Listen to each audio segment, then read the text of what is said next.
भक्तगणों, आज आपको शिवपुराण में रुद्र संहिता में काल भैरव का महात्म्य, विश्वानर की तपस्या और शिव जी का प्रश्न होकर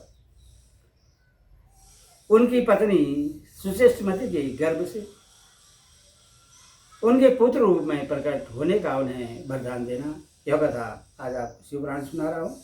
भक्तगणों, आप इस चैनल को लाइक करिए, सब्सक्राइब जरूर करें, कथा सुनिए। तदनंतर भगवान शंकर की भैरव अवतार का वर्णन करके नंदीश्वर ने कहा, महामुनि, परमेश्वर शिव उत्तमोत्तम लीलाएं रचने वाली तथा सत्पुरुषों के प्रेमी हैं। उन्होंने मार्गशीर्ष मास की कृष्ण पक्ष की अष्टमी को भैरव रूप से अवतार लिया था। इसीलिए जो मनुष्य मार्गशीर्ष मास की कृष्णा षष्टमी को काल भैरव के सन्निकट उपवास करके रात्रि में जागरण करता है, वह समस्त पापों से मुक्त हो जाता है। जो मनुष्य अन्यंत्र भी भक्तिपूर्वक जागरण से इस व्रत का अनुष्ठान करेगा, वह भी महापापों से मुक्त होकर सदगति को प्राप्त हो जाएगा। प्राणियों के लाखों जन्मों में किए हुए जो पाप है, वे सब के सब काल भैरव के दर्शन से निर्भर हो जाते हैं। जो मूर्ख काल भैरव के भक्तों का अनिष्ट करता है, वह जन्म में दुख भोग कर पुनः दुर्गति को प्राप्त होता है। जो लोग विश्वनाथ के तो भक्त हैं, परंतु काल भैरव की भक्ति नहीं करते, उन्हें महान दुख की प्राप्ति होती है। काशी में तो इसका विशेष प्रभाव पड़ता है। जो मनुष्य वाराणसी में निवास करके काल भैरव का भजन नहीं करता, उसके पाप शुक्ल पक्ष के चंद्रमा की भांति बढ़ते रहते हैं। जो काशी में प्रत्येक भोमवार की कृष्णा षष्टमी के दिन कामराज का भजन पूजन नहीं करता, उसका पुण्य कृष्ण पक्ष के चंद्रमा के समान क्षीण हो जाता है। तदनंतर नंदीश्वर ने वीरभद्र तथा सर भावावतार का वृत्तांत सुनाकर कहा, ब्रह्मपुत्र, भगवान शिव जिस प्रकार प्रश्न होकर विश्वानर मुनि के घर अवतरण हुए थे, शशि मौली के उस चरित्र को तुम प्रेम पूर्वक स्मरण करो। उस समय वे तेज की निधि अग्निरूप सर्वात्मा परम प्रभु शिव अग्निलोक के अधिपति रूप से ग्रहपति नाम से अवतीर्ण हुए थे। पूर्व काल की बात है। नर्मदा के रमणीय तट पर नरपुर नाम का एक नगर था। उसी नगर में विश्वानर नाम के एक मुनि निवास करते थे। उनका जन्म सांडल्य गोत्र में हुआ था। वे परम पावन पुण्यतमा शिवभक्त ब्रह्मतेज के निधि और जितेंद्र थे। ब्रह्मचार्य सर्व में उनकी बड़ी निष्ठा थी। वे सदा ब्रह्मा यज्ञ में तत्पर रहते थे। फिर उन्होंने सुचेष्मती नाम की एक सद्गुणवती कन्या से विवाह कर लिया और वे ब्राह्मणोचित कर्म करते हुए देवता तथा पितरों को प्रिय लगने वाला उचित प्रिय लगने वाला जीवन बिताने लगे। इस प्रकार जब बहुत सा समय व्यतीत हो गया, तब उन ब्राह्मण की भार्या सुचेष्मती, जो उत्तम व्रत का पालन करने वाली थी, अपने पति से बोली, प्राणनाथ, स्त्रियों के योग्य जितने आनंद पर भोग हैं उन सबको मैंने आपकी कृपा से आपके साथ रहकर भोग लिया, परंतु नाथ मेरे हृदय में एक लालसा चिरकाल से वर्तमान है और वह गृहस्थों के लिए उचित भी है, उससे आप पूर्ण करने की कृपा करें। स्वामी, यदि मैं वर पाने के योग्य हूँ और आप मुझे वर देना चाहते हैं तो मुझे महेश्वर शरी का पुत्र प्रदान कीजिए। इसके अतिरिक्त मैं दूसरा वर नहीं चाहती। नंदीश्वर जी कहते हैं, मुनि, पत्नी की बात सुनकर पवित्र व्रतपरायण ब्राह्मण विश्वानर क्षण भर के लिए समाधस्थ हो गए और हृदय में ये विचार करने लगे, अहो, मेरी इस सुमांगी पत्नी ने कैसा अत्यंत दुर्लभ वर मांगा है। यह तो मेरे मनोरथ पद से बहुत दूर है। अच्छा, शिवजी तो सब कुछ करने में समर्थ है। ऐसा प्रतीत होता है मानो उन शंभु ने ही इसके मुख में बैठकर वाणी रूप से ऐसी बात कही है, अन्यथा दूसरा कौन ऐसा करने में समर्थ हो सकता है। तदंतर वे एक पत्नी व्रती मुनि विश्वानर पत्नी को आश्वासन देकर वाराणसी में गए और घोर तप के द्वारा भगवान शिव के विरेश लिंग की आराधना करने लगे। इस प्रकार उन्होंने 1 वर्ष पर्यंत भक्तिपूर्वक उत्तम विरेश लिंग की त्रिकाल अर्चना करते हुए अद्भुत तप किया।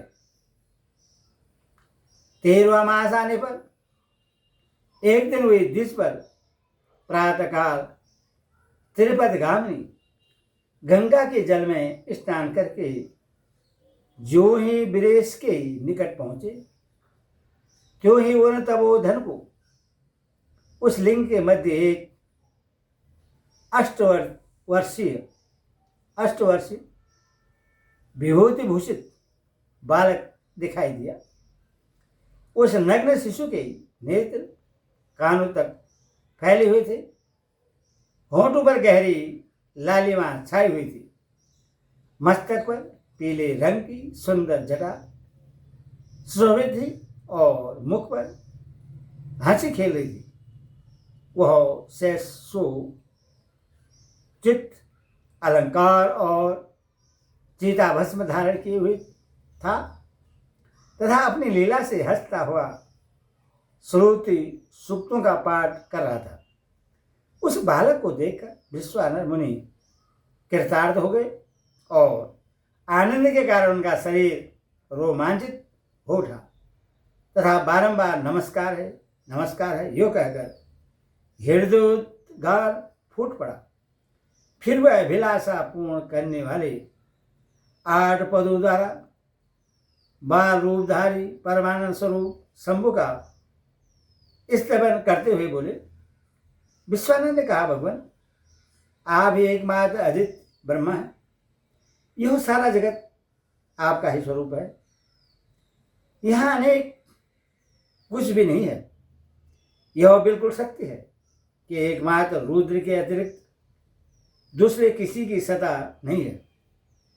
इसीलिए मैं आप महेश की शरण ग्रहण करता हूँ।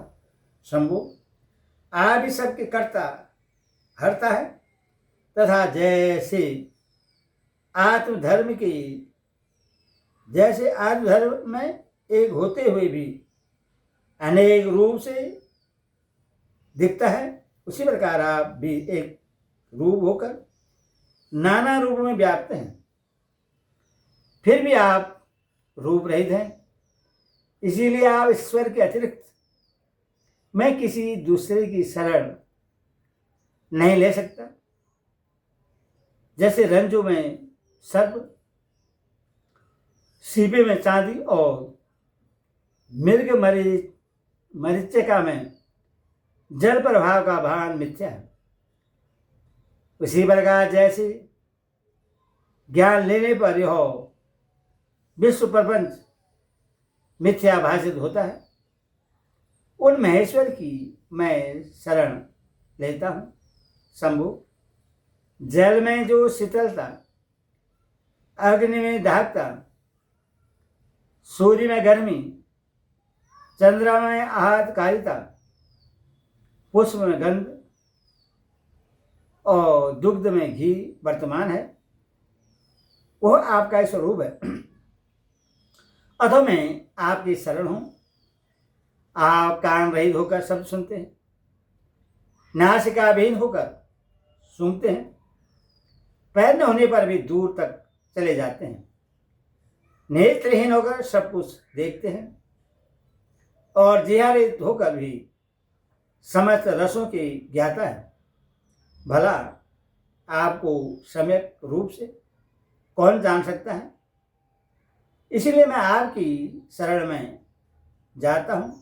इस आपके रहस्य को न तो साक्षात वेद ही जानता है, न विष्णु, और न अखिल विश्व के विधाता ब्रह्मा, न युगेंद्र और न इंद्र आदि प्रधान देवताओं को भी इसका पता है, परंतु आपका भक्त उससे जान लेता है। अतः मैं आपकी शरण ग्रहण करता हूँ।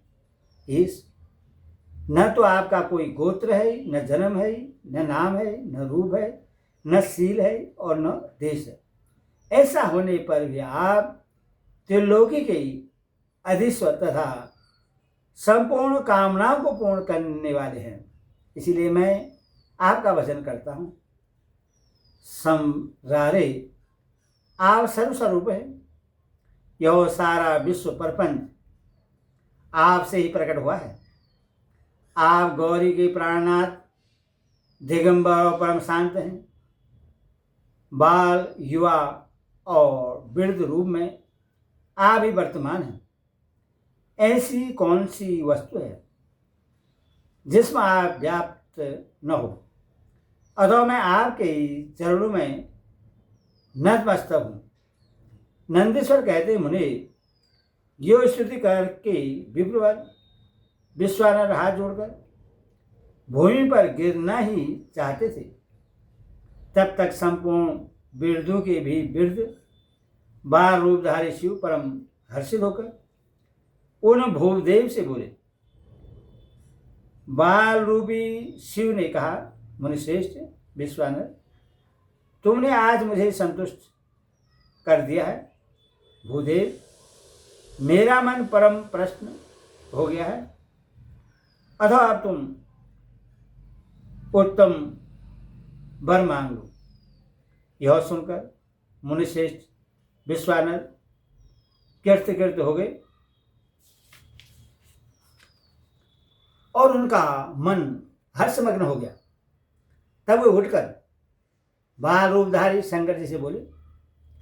विश्वानर ने कहा, प्रभावशाली महेश्वर, आप तो सर्वर्थयामी, ऐश्वर्य संपन्न, सर्व तथा भक्तों को सब कुछ दे डालने वाले हैं। भला आप सर्वज्ञ से कौन सी बात छिपी है? फिर भी आप मुझे दीनता प्रकट करने वाली याचा के प्रति आकर्षित होने के लिए क्यों कह रहे हैं? महेशान, ऐसा जानकर आपकी जैसी इच्छा हो वैसा कीजिए।